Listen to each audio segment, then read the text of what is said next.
Everyone, আশা করি তোমরা সবাই ভালো আছো। আমি আলহামদুলিল্লাহ অনেক বেশি ভালো আছি। তো আজকে শুক্রবারের দিন, আর আজকে আমি বেড়াতে যাচ্ছি অনেক দিন পর। তো বেড়াতে যাওয়ার সেরকম প্ল্যান ছিল না, হুট করে দুপুরবেলা মামা আমাকে বলল আজকে কি বেড়াতে যাবে। তো আমি লাইক হ্যাঁ হ্যাঁ হ্যাঁ যাবো, চলো রেডি হই। আর এই তো আমি ভাবলাম যে রেডি হই, ব্লগটা স্টার্ট করব। তো এই জন্য একবারে রেডি হয়ে তারপর ব্লগ স্টার্ট করলাম। আর মামাম এখনো রেডি হয়নি, তো আমি টিভিতে গান শুনছি, তো ভাবলাম ব্লগটা স্টার্ট করে দিই। এই যে মাম্মামের কেবল মেকআপ হলো, কিন্তু ড্রেসটা এখনো হয়নি। তো একটা প্লাস পয়েন্ট বলে রাখি যে আমার আর মাম্মামের ড্রেসটা কিন্তু আজকে সেম হবে। তো আজকে আমরা আবার টুইন সাজবো। সো গাইজ, ফাইনালি আমি মাম্মাম রেডি হয়ে গেলাম, আর এই হচ্ছে আমাদের ড্রেস। একদম স্কাই ব্লুর ভেতরে হোয়াইটের ডিজাইন করা, অনেক সুন্দর। আর এই তো আমরা মেকআপও করেছি প্রায় ম্যাচিং। জাস্ট আমার আই মেকআপটা আমি করিনি, আর মামাম হচ্ছে আই মেকআপ করেছে। এই যে, তো মামাম বলো তোমার কেমন লাগছে? আমরা এতদিন পর আবার একসাথে একই ড্রেস পরে বাইরে বেড়াতে যাচ্ছি। আমার খুবই ভালো লাগছে, আর বারবারই তো আমার সোনার সাথে বেড়াতে যেতে আমার অনেক ভালো লাগে। চলো। সো গাইজ, আমি আর মাম্মাম রিক্সায় উঠে পড়েছি, আর আমাদের বের হতে হতে একটু লেট হয়ে গিয়েছে, কিন্তু লেট হয়ে একদিকে ভালোই হয়েছে, রোদটা আর আমাদেরকে রোদ নিয়ে আর হ্যাসেল করতে হলো না। তো আমরা এখন ফার্স্টে যাচ্ছি কোন দিকে মাম্মা? দেখা যাক বাজারের এদিকে যাই। হ্যাঁ, রাস্তায় অনেক ঝাঁকি, ভিডিও করলে এখন বেশি ভিডিওটা লঙ্গার হয়ে গেলে অর্ধেক ভিডিওই আমাদের এভাবে কাপাকাপির মধ্যে চলে যাবে। কেটে দাও। তো গাইস, আমরা এখন অনেক ভেবেচিন্তে সবার প্রথমে আমরা যাব তালতলিতে, কারণ আমার আর মাম্মামের আবার মানে এরকম ঘুরতে বের হলে ক্রাউডেড প্লেসগুলো অনেক ভালো লাগে। তো এই জন্য আমরা চিন্তা করলাম যে না, তালতলি বেস্ট হবে, কারণ ওইখানে স্ট্রিট ফুড লাইক ফুচকা, চটপটি, মুড়ি মাখা এগুলো তো আছে, আর সাথে অনেক মানুষজনও থাকবে, কারণ আমাদের বেড়াতে গেলে নির্জন জায়গা একদম ভালো লাগে না। তো এই জন্য আমরা ঠিক করলাম যে তালতলি যাবো। আর এই যে আমরা এখন অন্তকে আর একটু পরই আমরা পৌঁছে যাব। তো পৌঁছে গিয়ে তারপর আমরা ব্লগটা আবার স্টার্ট করবো।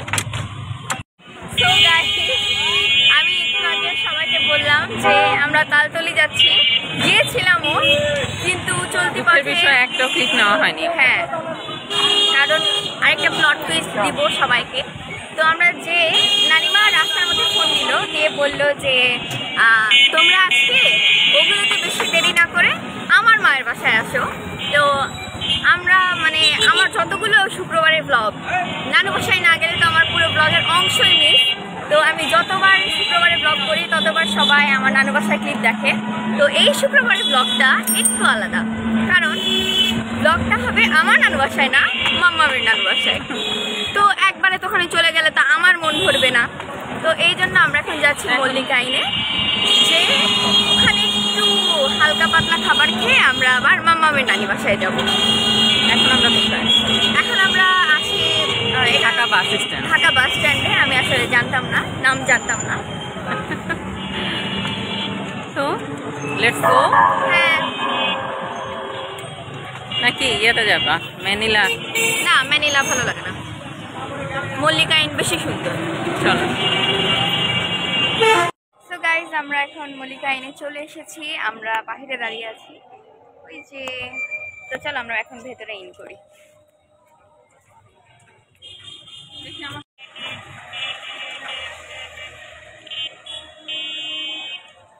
সুন্দর লাইটিং। সন্ধ্যাবেলা না, আমরা সন্ধ্যাবেলা এই ফার্স্ট টাইম মানে আসলাম। এরকম হয়েছে যে বের হওয়ার টাইমে সন্ধ্যা হয়ে গিয়েছে, কিন্তু এটা প্রথম যে সন্ধ্যাবেলা কেবল যাচ্ছি। তো এই তো অনেক সুন্দর লাইটিং করা চারিদিকে, কিন্তু সন্ধ্যা হয়ে মনে হচ্ছে একটু বেশি নির্জন মনে হচ্ছে। আজকে মেবি এখানে কোনো সেরেমনি বা কি হচ্ছে, অনেক মানুষজন। সো গাইজ, তোমরা তো দেখতে পাচ্ছ, এরপরে আমি আর মাম্মা মল্লিকা আইনের ভেতরে এন্ট্রি করছিলাম। আর তোমরা তো সবাই জানো যে আমার সবচাইতে ফেভারিট রেস্টুরেন্ট হচ্ছে মল্লিকা আইন। তো আমি বেশিরভাগ সময় ওইখানটাই যাই।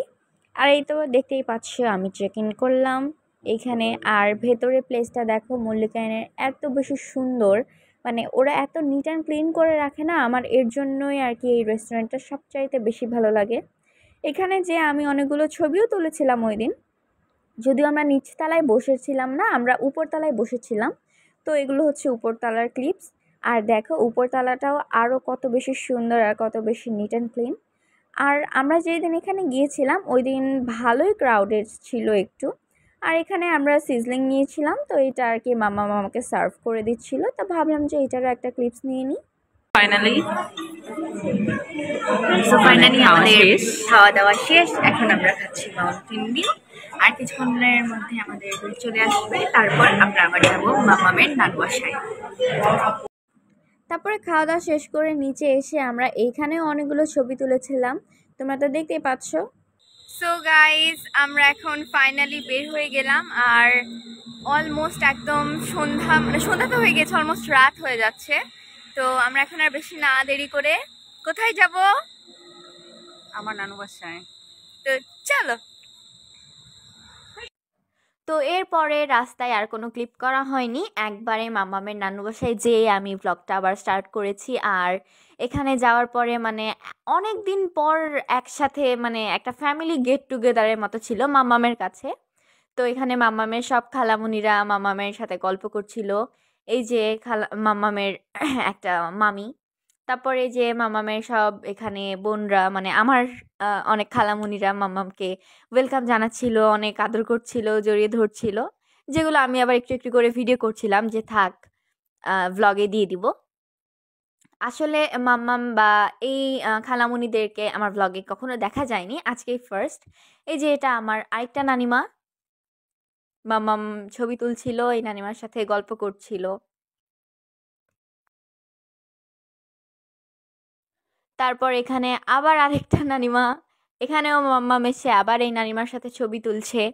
মানে আমার নানিমার অনেকগুলো বোন, তো সবাই একসাথে হলে আর যা হয় আর কি, এটা আর বলার কিছু নেই।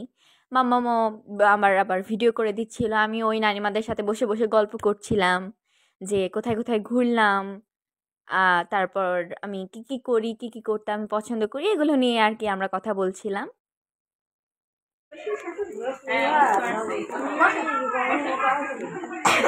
হ্যালো বলো, হ্যালো।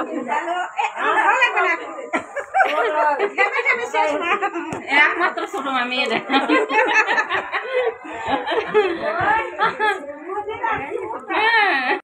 সিরিয়াসলি ওই ব্লগ বানাবে তো, ওই জন্য একটু করে টিপ নিচ্ছি। এই যে মা কি খাচ্ছ? আমি রোস্ট আর বিরিয়ানি খাচ্ছি, তাও খেতাম না, কিন্তু এই যে খালামুনিরা জোর করে খাওয়াচ্ছে। খালামুনিদেরকে একটু দেখাই দিই, সবসময় খালামুনি দেখাচ্ছি। তোমার মা হচ্ছে আমাকে একদিন বললো ভাবি। তো আজকের ব্লগটা এই পর্যন্তই। I hope you like it. আল্লাহ হাফেজ।